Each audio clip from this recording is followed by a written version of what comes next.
Avant de commencer, prenez une seconde pour vous abonner à la chaîne. Cela m'aide vraiment à créer plus de vidéos comme celle-ci. You know what I want. Give it to me. We don't have it, please. He's telling the truth. Don't lie to me. Just let her go. Not until I get it. La première chose qu'elle remarqua ne fut pas l'homme. Ce fut la manière dont la pièce se modifia autour de lui. Pas dramatiquement, pas d'une façon que quiconque aurait pu facilement nommer, mais quelque chose dans l'air se resserra comme un souffle retenu. Les conversations s'adoucirent. Les regards s'attardèrent une seconde de trop.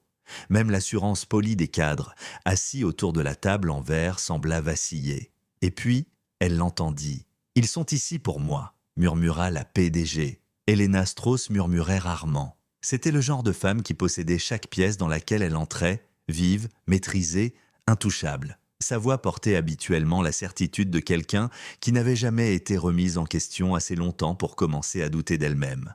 Mais maintenant, alors qu'elle se tenait près de la fenêtre surplombant la ville, son reflet paraissait différent, plus petit, effrayé. À l'autre bout de la pièce, Daniel Carter remua mal à l'aise sur sa chaise. Il n'était pas censé être là. Cela au moins était évident. Sa chemise était propre, mais usée au poignet. Ses chaussures avaient été soigneusement cirées, mais elles avaient connu trop d'années. Une légère tache de graisse restait près de sa manche, quoi qu'il ait fait pour l'enlever ce matin-là.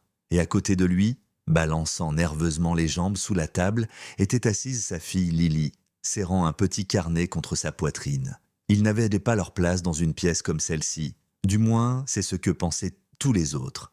Daniel gardait les yeux baissés, les mains serrées l'une contre l'autre, essayant d'ignorer les regards discrets. Il était venu uniquement parce que la réceptionniste avait insisté, parce que quelqu'un avait appelé, parce qu'on lui avait dit que c'était important. Il ne comprenait pas pourquoi jusqu'à maintenant. Helena se détourna lentement de la fenêtre, son regard se fixant sur lui. Pas glissant sur lui, pas le rejetant, se fixant sur lui. Son souffle se coupa. Pendant un moment, personne ne parla. « Qu'est-ce qu'il fait ici ?» murmura l'un des cadres entre ses dents.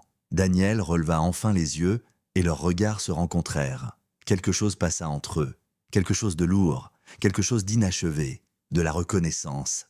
La main d'Helena trembla légèrement alors qu'elle faisait un pas en avant. Ses talons, d'ordinaire stables et précis, faiblirent sur le sol de marbre. « Ce n'est pas possible, dit-elle doucement. » Daniel fronça les sourcils, la confusion nouant son regard. « Je crois qu'il y a une erreur, dit-il gentiment. On nous a dit de monter, mais 15 ans ?» l'interrompit-elle. La pièce s'immobilisa. Daniel cligna des yeux. « Je suis désolé ?» Helena fit un autre pas vers lui, sa voix à peine plus haute qu'un souffle. « Il y a 15 ans, devant un hôpital à Chicago, il pleuvait. Le souvenir le frappa comme une vague soudaine, froide, invitée sans lettre. Il serait dit. « Vous étiez là ? Vous, dit-elle, vous m'avez donné votre veste. » La prise de Daniel sur ses mains se resserra. « Je ne... Vous êtes resté, continua-t-elle, la voix tremblante maintenant. Tout le monde est passé devant moi. J'étais assise sur le trottoir, en train de pleurer, trempée, complètement seule. Et vous ne m'avez pas demandé qui j'étais. Vous ne m'avez pas demandé pourquoi. Vous vous êtes simplement assis à côté de moi. » Le silence se répandit dans la pièce comme une onde. Daniel avala sa salive. Il s'en souvenait. Pas de son visage, pas clairement. Le temps avait effacé cela. Mais il se souvenait de la nuit, de la pluie, de la jeune femme qui avait l'air d'avoir tout perdu. « Je vous ai dit de rentrer chez vous, » dit-il lentement. « Il était tard. Vous avez dit... » « Parfois, » murmura Helena, en s'approchant encore, « on a l'impression que le monde est en train de s'écrouler. Mais ce n'est pas le cas. Pas si on continue d'avancer. » Daniel la regarda plus attentivement maintenant et quelque chose s'enclencha. Pas complètement, mais assez. « C'était vous, cette fille ?» demanda-t-il, l'incrédulité glissant dans sa voix. Helena hocha la tête, les yeux brillants. « Mon père venait de mourir. L'entreprise s'effondrait. Tous ceux en qui j'avais confiance avaient disparu du jour au lendemain. Je ne savais pas quoi faire. Je ne savais même pas comment me relever. » Elle laissa échapper un souffle tremblant. « Mais vous êtes resté assis là sous la pluie avec une inconnue pendant presque 1 heure. » Daniel baissa les yeux, mal à l'aise. « Ce n'était rien de spécial. Vous aviez juste besoin de quelqu'un. » « Non, dit-elle fermement. Vous m'avez donné plus que ça. » La pièce sembla se rétrécir autour d'eux. « Vous m'avez donné assez de force pour retourner à l'intérieur de cet hôpital, pour tout affronter, pour reconstruire. » Sa voix se stabilisa, mais ses yeux ne quittèrent jamais les siens. « Vous n'avez aucune idée de ce que cette nuit a signifié pour moi. » Daniel remua sur sa chaise, manifestement mal à l'aise avec toute cette attention. Je suis heureux que vous alliez bien, dit-il doucement. C'est tout ce qui compte. Elena laissa échapper un petit rire doux, presque incrédule. Bien, répéta-t-elle, j'ai bâti toute cette entreprise à partir de rien après cette nuit. Chaque décision que j'ai prise, chaque risque que j'ai pris, j'ai gardé cet instant avec moi. Elle marqua une pause, et je n'ai jamais su votre nom. Daniel jeta un regard à Lily, qui observait maintenant la scène avec de grands yeux curieux. Ce n'était pas important, dit-il. Ça l'était pour moi, répondit Elena. Un autre silence tomba. Mais celui-ci était différent, plus lourd, plus vrai. Elena le regarda de plus près maintenant, prenant en compte les bords usés de ses vêtements, l'épuisement silencieux dans sa posture, la manière dont sa fille s'accrochait à lui, comme s'il était son monde entier. « Qu'est-ce qui vous est arrivé ?» demanda-t-elle doucement. Daniel hésita. Il n'avait pas l'habitude de raconter son histoire. « La vie, dit-il simplement. Les choses ont changé. Ce n'est pas une réponse. » Il expira lentement, comme s'il décidait s'il allait ouvrir une porte qu'il gardait fermée depuis des années. « Ma femme était morte, dit-il enfin. Il y a 6 ans. Cancer. » L'expression d'Elena s'adoucit instantanément. « Je suis tellement désolé. » Il hocha la tête. Après ça, il n'y avait plus que Lily et moi. J'ai dû quitter mon ancien travail.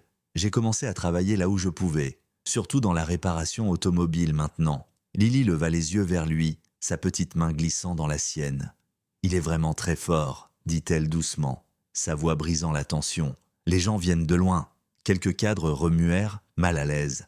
Elena sourit faiblement à la petite fille. « Je le crois. » Elle regarda de nouveau Daniel. « Et aujourd'hui ?» Daniel haussa légèrement les épaules. « J'ai reçu un appel disant que quelqu'un de cette entreprise voulait me voir. Je pensais que c'était peut-être pour un contrat de réparation ou quelque chose comme ça. J'ai failli ne pas venir. » Les lèvres d'Elena s'entr'ouvrirent légèrement. « On vous a appelé ?» Il hocha la tête. « Hier ?»